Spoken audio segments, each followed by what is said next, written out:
ಸಹೋದರಿಗೆ ನಮಸ್ಕಾರ. ಎಲ್ಲ ಪತ್ರಕರ್ತ ಬಂಧುಗಳಿಗೆ ನಮಸ್ಕಾರ. ತಡ ಇದಕ್ಕೆ ತಮ್ಮೆಲ್ಲರೂ ಕ್ಷಮಾ ಕೇಳ್ತಾ ಇದ್ದೀವಿ.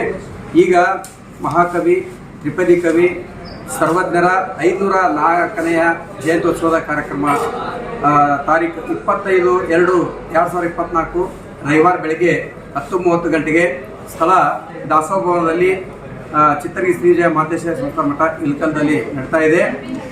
ದಿವ್ಯ ಸಾನ್ನಿಧ್ಯವನ್ನು ಶ್ರೀ ಮಣಿಪ್ರ ಗುರುಮಹಂತ ಮಹಾಸ್ವಾಮಿಗಳು, ಚಿತ್ತರಗಿ ಶ್ರೀಜಯ ಮಾತೇಶ್ವರ ಸಂಸ್ಥಾನ ಮಠ ಇಲ್ಕಲ್ ಅವರು ದಿವ್ಯ ಸಾನ್ನಿಧ್ಯವನ್ನು ವಹಿಸ್ಕೊಳ್ತಾ ಇದ್ದಾರೆ. ಆಮೇಲೆ ಉದ್ಘಾಟಕರಾಗಿ ಸನ್ಮಾನ್ಯ ಶ್ರೀ ಡಾಕ್ಟರ್ ವಿಜಯಾನಂದ ಕಾಶ್ಯಪ್ನವರು, ಮಾನ್ಯ ಶಾಸಕರು ಹುಣಗುಂದ ಮತಕ್ಷೇತ್ರ, ಅಧ್ಯಕ್ಷರು ವೀರಶೈವ ಲಿಂಗಾಯತ ಅಭಿವೃದ್ಧಿ ನಿಗಮ ಬೆಂಗಳೂರು ಅವರು ಉದ್ಘಾಟಕರಾಗಿ ಆಗಮಿಸ್ತಾ ಇದ್ದಾರೆ. ಅದೇ ರೀತಿಯಾಗಿ ಮುಖ್ಯ ಅತಿಥಿಗಳಾಗಿ ಶ್ರೀಮತಿ ವೀಣಾ ವಿಜಯಾನಂದ ಕಾಶ್ಯಪ್ನವರ್, ಜಿಲ್ಲಾ ಪಂಚಾಯತ್ ಮಾಜಿ ಅಧ್ಯಕ್ಷರು ಬಾಗಲಕೋಟೆ, ಅವರು ಕೂಡ ಮುಖ್ಯ ಅತಿಥಿಗಳಾಗಿ ಪಾಲ್ಗೊಳ್ತಾ ಇದ್ದಾರೆ. ಅತಿಥಿಗಳಾಗಿ ಸನ್ಮಾನ್ಯ ಶ್ರೀ ವೆಂಕಟೇಶ್ ವಿ ಸಾಕಾ, ಸನ್ಮಾನ್ಯ ಶ್ರೀ ಶಾಂತ್ ಕುಮಾರ್ ಆರ್ ಸುರ್ಪುರ್ ಅವರು ಬರ್ತಾ ಇದ್ದಾರೆ.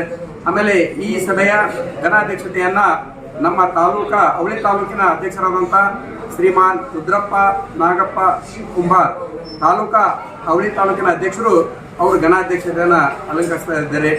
ಆಮೇಲೆ ತ್ರಿಪದಿ ಕವಿ ಸರ್ವಜ್ಞರ ಕುರಿತು ಉಪನ್ಯಾಸವನ್ನು ರಾಣೆಬೆನ್ನೂರು ಊರಿನ ಶ್ರೀ ಸಂಪತ್ ಕುಮಾರ್ ಅವರು ಹಾಗೂ ನಡೆದಾಡುವ ಸರ್ವಜ್ಞರೆಂದೇ ಖ್ಯಾತಿಯನ್ನು ಪಡೆದಂಥ ಕೊಪ್ಪಳ ಜಿಲ್ಲೆಯ ಲಿಂಗಾಪುರ ಗ್ರಾಮದ ಶ್ರೀ ಪರಮೇಶ್ವರಪ್ಪ ಕುಂಬಾರ್ ಅವರು, ಯಾಕಂದ್ರೆ 2,000 to 2,500 ವಚನಗಳನ್ನು, ತ್ರಿಪದಿ ಸರ್ವಜ್ಞರ ವಚನಗಳನ್ನು ಅವರು ಬಾಯ್ಪಾಟ್ ಮಾಡಿದ್ದಾರೆ. ಚಿಕ್ಕ ಮಕ್ಕಳು ಯಾವ ಥರ ಪಟ ವಚನಗಳನ್ನು ಹೇಳ್ತಾರ, ಅವ್ರು ಇಳಿಯ ವಯಸ್ಸಿನಲ್ಲಿಯೂ ಕೂಡ ಸರ್ವಜ್ಞರ ವಚನಗಳನ್ನು ಅವರು ಅಧ್ಯಯನ ಮಾಡಿದ್ದಾರೆ. ಅದೇ ರೀತಿಯಾಗಿ ಅನೇಕ ಜಿಲ್ಲೆಗಳಲ್ಲಿ ಕೂಡ ಅವರು ಉಪನ್ಯಾಸವನ್ನು ಕೂಡ ಮಾಡಿದ್ದಾರೆ. ಅವರು ಒಂದು ಕೇಂದ್ರ ಬಿಂದು ಅಂತ ನಾವು ಹೇಳಬೇಕಾಗುತ್ತೆ. ಆಮೇಲೆ ಉಪಸ್ಥಿತಿ ನಮ್ಮ ಕರ್ನಾಟಕ ಪ್ರದೇಶ ಕುಂಬಾರರ ರಾಜ್ಯಾಧ್ಯಕ್ಷರಾದಂಥ ಶ್ರೀ ಲಿಂಗರಾಜ್ ಕುಂಬಾರ್ ಅವರು ಉಪಸ್ಥಿತಿ ಇರ್ತಾರೆ. ಆಮೇಲೆ ಅದೇ ರೀತಿಯಾಗಿ ನಮ್ಮ ನಗರಸಭೆಯ ಮಾಜಿ ಸದಸ್ಯರಾದಂಥ ಶ್ರೀಮತಿ ಲಕ್ಷ್ಮೀಬಾಯಿ ಕುಂಬಾರ್ ಅವರು ಇರ್ತಾರೆ. ನಮ್ಮ ನಗರಸಭೆಯ ಮಾಜಿ ಚೇರ್ಮನ್ ಶ್ರೀ ಬಸವರಾಜ್ ಬೆಳಗಲ್ ಅವರು ಇರ್ತಾರೆ. ಸಮಾಜ ಮುಖಂಡರಾದಂಥ ಶ್ರೀ ಬಸವರಾಜ್ ಚಕ್ರಸಾಲಿ ಅವರು ಇರ್ತಾರೆ. ಸಮಾಜದ ರಾಜ್ಯ ಮುಖಂಡರಾದಂಥ, ಯಾಕಪ್ಪ ಅಂದ್ರೆ ಕುಂಬಾರ ಕುಲಶಾಸ್ತ್ರ ಅಧ್ಯಯನದ ರೂವಾರಿಗಳಾಗಿ ಅನೇಕ ಜಿಲ್ಲೆಗಳಲ್ಲಿ ಪ್ರವಾಸಗಳನ್ನು ಕೈಗೊಂಡು ಸಮಾಜದ ಜನರಿಗೆ ಜಾಗೃತಿಯನ್ನು ಮೂಡಿಸಿ ಕುಂಬಾರ ಕುಲಶಾಸ್ತ್ರ ಅಧ್ಯಯನ ಗೂಗಲ್ ಫಾರ್ಮ್ಗಳನ್ನು ತುಂಬಲು ರಾಜ್ಯ ಪ್ರವಾಸವನ್ನು ಕೈಗೊಳ್ತಾ ಸದಾವಾಗಿ ರಾಜ್ಯ ಪ್ರವಾಸ ಕೈಗೊಳ್ಳುತ್ತಿರುವ ನಮ್ಮ ನೆಚ್ಚಿನ ಮುಖಂಡರಂಥ ಬಸವರಾಜ್ ನೂರಂದಪ್ಪ ಕುಂಬಾರ್ ಅವರು ಕೂಡ ಬರ್ತಿದ್ದಾರೆ. ಆಮೇಲೆ ಶ್ರೀ ಸಂಗಣ್ಣ ಬಸಪ್ಪ ಕುಂಬಾರ್, ಇವರು ಗ್ರಾಮ ಪಂಚಾಯತಿ ಮಾಜಿ ಸದಸ್ಯರು. ಶ್ರೀ ಶಿವಪುತ್ರಪ್ಪ ಪರಪ್ಪ ಕುಂಬಾರ್, ಸಮಾಜದ ಮುಖಂಡರು. ಶ್ರೀ ಬಸವರಾಜ್ ಎಚ್ ಕುಂಬಾರ್ ಹುಣಗುಂದ, ಇವರು ಸಮಾಜ ಸೇವಕರು. ಶ್ರೀ ಸಿದ್ದು ಪಡೆಯಪ್ಪ ಹೊಸಮನಿ, ಪಟ್ಟಣ ಪಂಚಾಯತಿ ಕಮಿಟಿಯ ಸದಸ್ಯರು ಬರ್ತಾ ಇದ್ದಾರೆ. ಅದೇ ರೀತಿಯಾಗಿ ಶ್ರೀ ಚಂದ್ರಶೇಖರ್ ಗಿರಿಯಪ್ಪ ಬೆಳಗಾಲ್, ಗ್ರಾಮ ಪಂಚಾಯತ್ನ ಮಾಜಿ ಸದಸ್ಯರು ಗೂಡೂರು ಬರ್ತಾರೆ. ಹಾಗೂ ಇನ್ನೂ ಅನೇಕ ನಮ್ಮ ಸಮಾಜದ ಮುಖಂಡರು ಬರ್ತಾರೆ. ಹಾಗೂ ನಾವು ಸರ್ವರಿಗೂ ಹಾರ್ದಿಕವನ್ನು ಸ್ವಾಗತವನ್ನು ಕೊಡ್ತಾ ಇದ್ದೇವೆ. ಯಾಕಂದ್ರೆ ಸರ್ವಜ್ಞ ಒಬ್ಬ ಕುಲದ ವ್ಯಕ್ತಿಯಲ್ಲ, ಒಂದು ಜಾತಿಗೆ ಸೀಮಿತ ಆಗಿಲ್ಲ.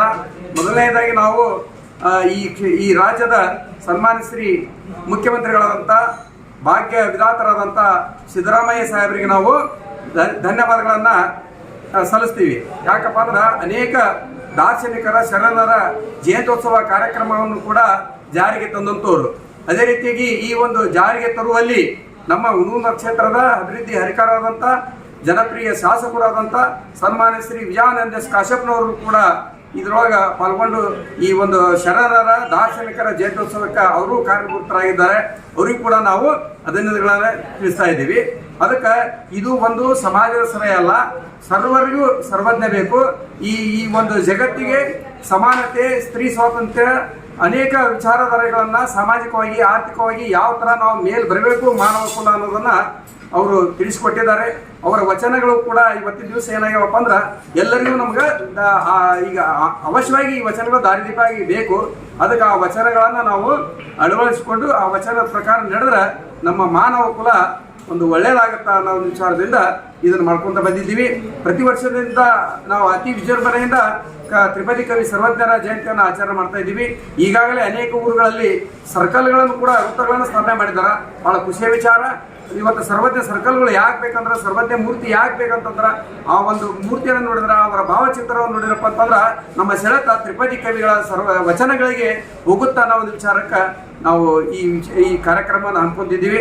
ಅದಕ್ಕೆ ತಾವೆಲ್ಲರೂ ಕೂಡ 25ನೇ ತಾರೀಕಿಗೆ 10:30 ಗಂಟೆಗೆ ದಾಸೋಹ ಭವನಕ್ಕೆ ತಾವು ಕೂಡ ಮಾಧ್ಯಮ ಮಿತ್ರರೆಲ್ಲರೂ ಬರಬೇಕು, ಸಾರ್ವಜನಿಕರು ಬರಬೇಕು, ನಮ್ಮ ಎಲ್ಲ ಬಂಧುಗಳು ಬರಬೇಕಂತೇಳಿ ಮತ್ತೊಮ್ಮೆ ತಮ್ಮೆಲ್ಲರಿಗೂ ನಾನು ವಂದಿಸಿ ನನ್ನ ಮಾತುಗಳ ಮುಗಿಸ್ತಾ ಇದ್ದೀನಿ.